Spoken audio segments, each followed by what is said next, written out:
Hello बच्चों, आज हम पढ़ेंगे सेखीबाज मक्खी। मक्खी तो आप जानते हैं, सभी जानते हैं मक्खी क्या है।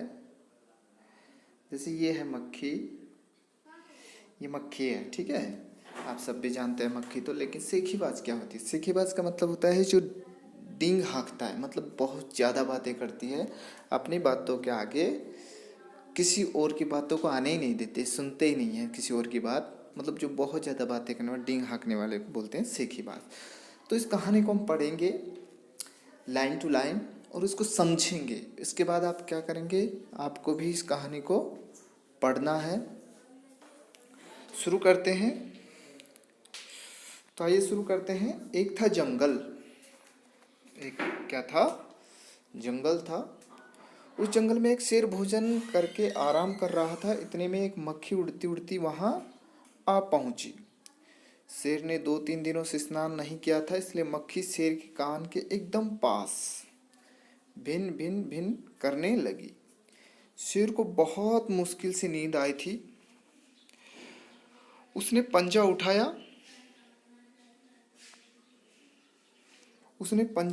उठाया, मक्खी उड़ गई, लेकिन फिर से शेर के कान के पास भिन भिन शुरू हो गई। अब शेर को गुस्सा आया, ठीक है। तो बच्चों क्या हुआ, जंगल था, शेर भोजन करके क्या कर रहा था, आराम कर रहा था। भोजन मतलब खाना खा के शेर जो है आराम कर रहा था। तो उसके पास एक मक्खी आई। मक्खी कहाँ बैठती है, गंदगी में मक्खियाँ ज़्यादा बैठती है, जहाँ गंदगी होती है वहाँ ज़्यादा मक्खी बैठती है। तो उस शेर के पास क्यों आई, क्योंकि शेर ने स्नान नहीं किया था, नहाया नहीं था शेर 2-3 दिन से। और तो उसके कान के पास आके भिनभिनाने लगी। जब आप भी मान लो नहीं नहाते हैं, या कोई भी मान लो जहाँ गंदगी होती है वहाँ मक्खी आके बैठती है, तो मतलब मक्खी जो है गंदी चीज़ों में बैठती है। तो नहाया नहीं था, इसलिए हम सबको रोज़ाना नहाना चाहिए, डेली नहाना चाहिए, ठीक है। तो शेर ने नहीं नहाया था, तो शेर के पास आके भिनभिनाने लगी। और शेर बड़ी मुश्किल से सोया था, उसको जगा दिया। तो शेर को क्या आ गया, गुस्सा आ गया। शेर को बहुत गुस्सा आया। वह दहाड़ा। शेर क्या करता है, दहाड़ता है। मक्खी भिनभिनाती है, शेर दहाड़ता है। अरे मक्खी, उसने बोला, अरे मक्खी दूर हट, दूर हट मतलब दूर जाओ, वरना तुझे अभी जान से मार डालूंगा। मतलब नहीं तो मैं क्या कर दूंगा, तुम्हें जान से मार डालूंगा। ऐसा शेर ने बोला मक्खी से कि मैं दूर हट जाओ, वरना मैं तुम्हें क्या कर दूंगा, जान से खत्म कर दूंगा, मार दूंगा। मक्खी ने धीरे से कहा, छी छी, जंगल के राजा के मुंह से ऐसी भाषा, भाषा मतलब बोली, कहीं शोभा देती है। भाषा का मतलब होता है बोली, शोभा का मतलब अच्छा, अच्छी। तो उसने बोला कि जो जंगल का राजा, जंगल का शेर राजा, आप जानते हैं जंगल का राजा कौन होता है, शेर होता है, ठीक है ना। तो कि एक राजा के मुंह से ऐसी बात अच्छी नहीं लगती है। कौन बोली ऐसी, वो जो मक्खी थी वो बोली धीरे से कि जंगल के राजा से ऐसी जो भाषा है वो ऐसी बोली अच्छी नहीं लगती। लेकिन इससे शेर का गुस्सा और बढ़ गया, मतलब और ज़्यादा गुस्सा आ गया उसको। उसने कहा, एक तो मुझे सोने नहीं देती, ऊपर से मेरे सामने जवाब देती है, चुप हो जा वरना अभी। मतलब कहते कहते बात कहते कहते रुक गया शेर, यहाँ रुक गया, वरना अभी। पता नहीं आगे क्या कहता, अभी बोलता कि वरना अभी तुझे मसल दूंगा, ऐसे बोलता या कुछ और बोलता। तो कहते कहते रुक गया। मक्खी बोली, वरना क्या कर लोगे, मैं क्या तुमसे डर जाऊंगी, मैं तो तुमसे भी लड़ सकती हूँ, हिम्मत हो तो आ जाओ। तो मक्खी बोली कि वरना क्या कर लोगे मेरा, मैं तुमसे नहीं डरती, हिम्मत हो तो मेरा सामना करो, ठीक है। ऐसे मक्खी ने उसको बोला। ये देखो शेर जख्मी है, यहाँ शेर बैठा है, मक्खी उड़ दूर भाग जा रही है, और शेर अपने ही पंजों से खुद को ही जख्मी कर ले रहा है, ठीक है।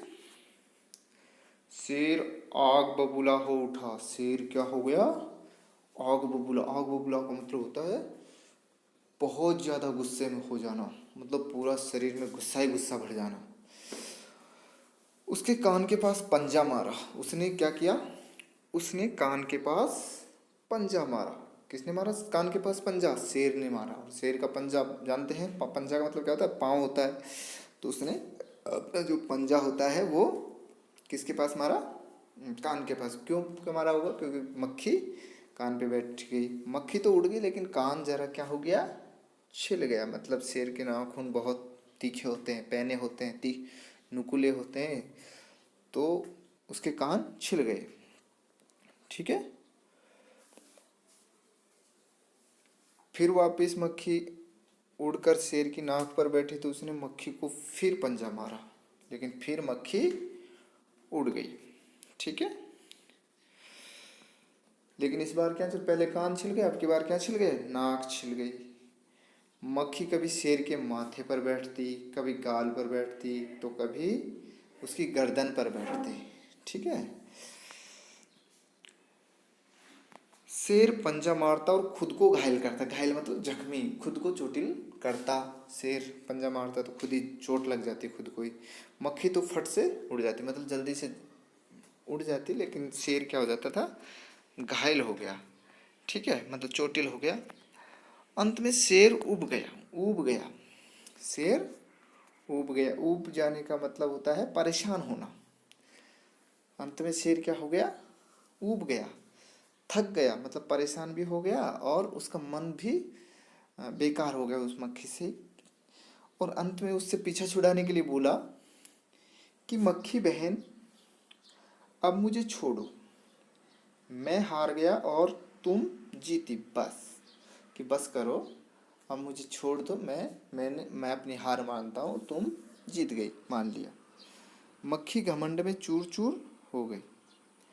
घमंड में चूर होकर उड़ती उड़ती आगे बढ़ी। घमंड में चूर होकर उड़ती हुई आगे बढ़ी, मतलब आगे चली गई और आगे चली गई। उसको घमंड हो गया, अभिमान हो गया कि अब जो हूँ मैं ही हूँ, क्योंकि मैंने क्या कर दिया है? जंगल के राजा शेर को हरा दिया है। सामने एक हाथी मिला। हाथी भी जानते हैं आप, बहुत बड़ा जानवर होता है जिसकी सूंड होती है। मक्खी ने कहा, अरे हाथी, मुझे प्रणाम कर। मुझे प्रणाम कर मतलब मुझे नमस्कार कर। मैंने जंगल के राजा शेर को हराया है, इसलिए जंगल में अब मेरा राज चलेगा। हाथी ने सोचा, इस पागल मक्खी से बहस करने के समय कौन बर्बाद करे? बर्बाद मतलब बेकार, या जो कौन अपना समय खराब करेगा। तो उसने क्या किया? हाथी ने सूंड ऊपर उठाकर मक्खी को प्रणाम किया। हाथी ने सूंड उठाई और मक्खी को प्रणाम कर दिया और आगे बढ़ गया। सामने से आ रही लोमड़ी ने यह सब देखा। एक लोमड़ी ये सब कुछ देख रही थी, जो मक्खी कर रही थी उसको लोमड़ी देख रही थी। लोमड़ी मंद मंद मुस्कुराने लगी। मंद मंद, मंद मंद का मतलब होता है धीरे धीरे। मंद मंद का मतलब क्या होता है? धीरे धीरे मुस्कुराने लगी। इतने में मक्खी ने लोमड़ी से कहा, अरे ओ लोमड़ी, चल मुझे प्रणाम कर। मैंने जंगल के राजा शेर और विशालकाय हाथी को भी हरा दिया। मैंने जंगल के राजा जो वो शेर है, वो जो बहुत बड़ा हाथी है, उसको भी मैंने क्या कर दिया? हरा दिया है। तो तू क्या कर, मुझे अब प्रणाम कर। लोमड़ी ने उसे प्रणाम किया। तो लोमड़ी ने उसको क्या किया? प्रणाम किया, नमस्कार किया उसको। लोमड़ी ने उसको नमस्कार कर दिया और बोली, धन्य हो मक्खी रानी, धन्य हो मक्खी रानी, धन्य है आपका जीवन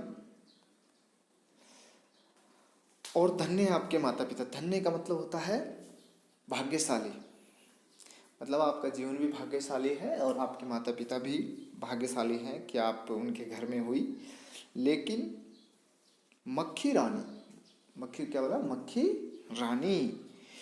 उधर वह मकड़ी दिखाई दे रही है ना, मतलब एक मकड़ी की तरफ इशारा करते हुए कहा कि वो जो मकड़ी आपको दिखाई दे रही है, वह आपको क्या दे रही थी? गाली दे रही थी। क्या दे रही थी?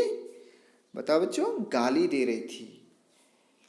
उसकी जरा खबर लो ना, उसकी जरा खबर लो ना।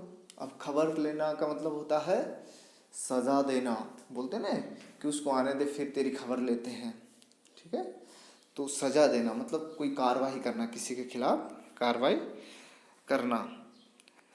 यह सुनकर मक्खी रानी क्या होगी, गुस्से से लाल उठी, मतलब उसको भी गुस्सा आ गया, क्रोधित हो गई, लाल पीली हो गई गुस्से में। जैसे कभी कभी हो जाते हैं ना, गुस्सा आता है तो हम भी लाल पीले हो जाते हैं, होते कि नहीं होते हैं। अपनी क्लास में कौन होता है, देखे नाम बताओ उसका।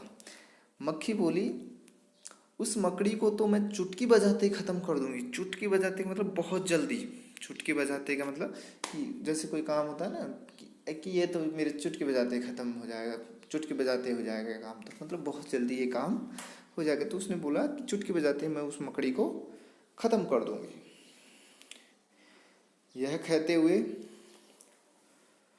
मक्खी मकड़ी की तरफ झपटी और मकड़ी के जाले में फंस गई। जो ही वो जाल मकड़ी को पकड़ने के लिए गई, जो ही वो क्या हुई, जाले में फंस गई। और जो जो छूटने की कोशिश करती गई त्यों त्यों और अधिक उसमें फंसती गई। अंत में थक गई, अंत में थक गई और क्या मान ली, हार गई। मतलब थक गई और हार गई, पर वो भी थक गई, कितना वो करे, तो जाले में फंस गई। ये देखकर लोमड़ी मंद मंद मुस्कुराती, मंद मंद का मतलब क्या बताया था मैंने पहले, तो बताओ, धीरे धीरे, मंद मंद का मतलब धीरे धीरे वहां से चलती बनी, मतलब वहां से चली गई। तो बच्चों ये बताओ कि जब मक्खी जो है मकड़ी के जाले में फंस गई होगी तो उसका क्या हुआ होगा। वो मर गई होगी या भूखी प्यासी या बाद में कुछ निकल गई होगी, आप बताओ आपके हिसाब से क्या होगी। मर गई होगी उसमें फंसकर।